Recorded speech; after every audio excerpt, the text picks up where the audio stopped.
السلام عليكم ورحمة الله وبركاته. معكم لولا لوتي.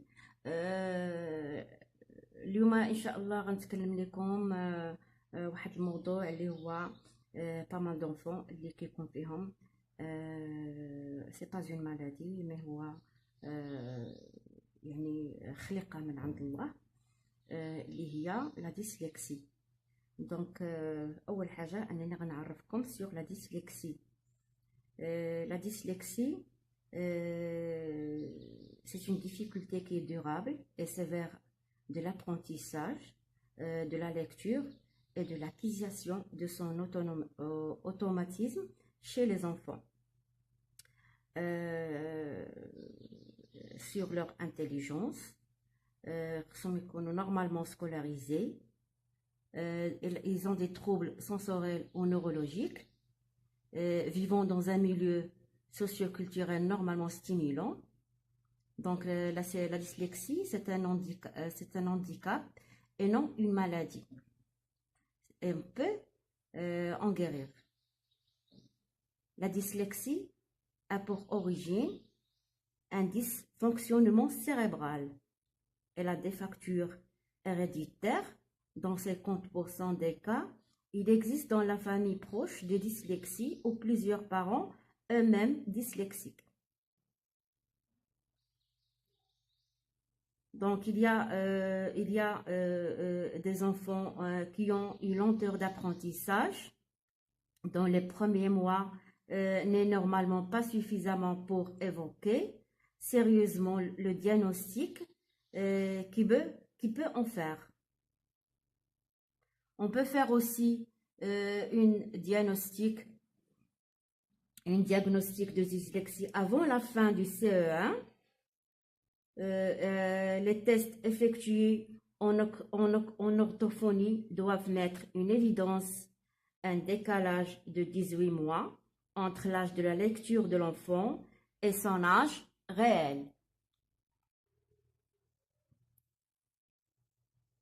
Donc, la dyslexie doit être considérée aujourd'hui comme une particularité du cerveau et non comme un effet pervers de l'éducation, du milieu social et culturel ou la conséquence d'une souffrance affective. La dyslexie ne peut pas être non plus considérée comme la conséquence de la méthode de lecture utilisée. En effet, si les enseignants ni les parents ne sont responsables de ce trouble spécifique d'apprentissage, on se rend compte que le fait d'avoir lu certains mots de manière incorrecte empêche d'accès au sens de texte. La dyslexie est souvent associée à une dysorthophonie, qui est un trouble spécifique et durable de la production orthographique.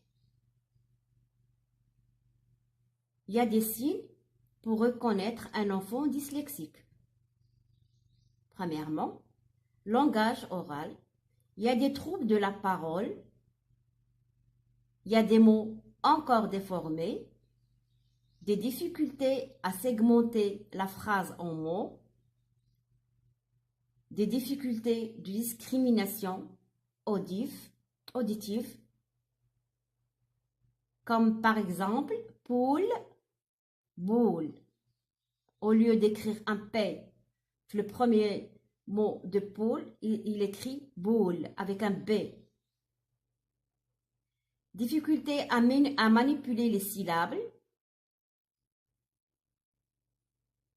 mémoire immédiate insuffisante. Il y a des difficultés pour apprendre une comptine ou bien une chanson. Ça, c'est une difficulté de mémoire. Pour la difficulté de graphisme, il y a des difficultés de reprendre des formes de frises. Les difficultés de domaine visuel. Il y a des difficultés à reconnaître à l'écrit son prénom et celui des autres. À partir de la grande section, on peut remarquer ça. En primaire, on peut remarquer la difficulté de lecture, difficulté d'apprentissage de graphie simple et complexe, toujours une lecture qui est lente, syllabée, difficulté de compréhension de ce qui est lu. Et pour la dyslexie d'orthographe, il y a difficulté d'apprentissage des graphies simples et complexes, difficulté à mémoriser l'orthographe d'usage. L'enfant peut écrire le mot de plusieurs façons différentes en respectant la forme sonore du mot. Par exemple, maison, il écrit maison avec M, E accent, Z, O, N, ou bien maison avec M, E, I, S, O, N. Il y a difficulté de copie.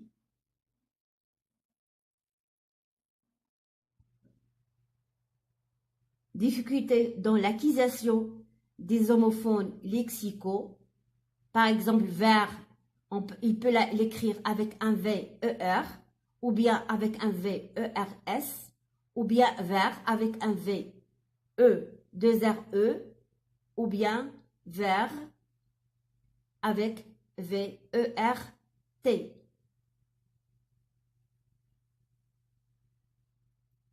Lenteur d'exécution orthographique.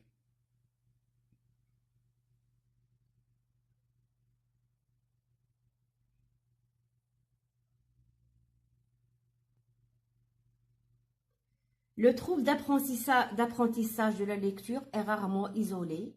Il y a d'autres troubles s'exprimant à des degrés divers, sont fréquemment associés. Il y a la dyslexie de dyscalcularité, trouble spécifique affectant les activités logico-mathématiques, construction et utilisation du nombre, dyslexie, dysgraphie, c'est trouble persistant à la réalisation de gestes graphiques affectant la forme de lecture.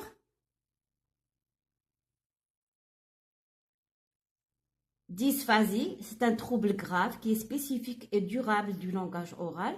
Ce trouble se diffère du retard simple de langage par le caractère, déviant des erreurs. Le langage ne suit pas le cours du développement commun aux autres enfants. Il y a aussi dyspraxie. Dyspraxie, c'est un trouble de l'exécution des gestes. L'enfant peut dire ce qu'il faut faire pour réaliser les gestes, par exemple habillage, dessin géométrique, mais ne peut les réaliser correctement. Comment on peut faire aider ces enfants-là? Il faut avoir un matériel adéquat. On le remplace par une utilisation de grandes feuilles, ardoises blanches pour pouvoir corriger sans raturer, apprentissage de la relecture et de la correction, éviter la prise de notes. La copie doit se faire en évocation et doit être contrôlée souvent. Il faut copier pour l'élève. Utiliser plus l'expression orale, accepter les ratures qui sont des autocorrections et sa présentation bruyante. Ne pas lui arracher les pages, insister sur le tenue du crayon, privilégier les textes lacunaires. Comment faire aider un enfant qui est dyslexique? Faire savoir à l'élève qu'on connaît ses troubles ou bien à votre enfant son handicap et qu'on est là pour les combattre avec lui.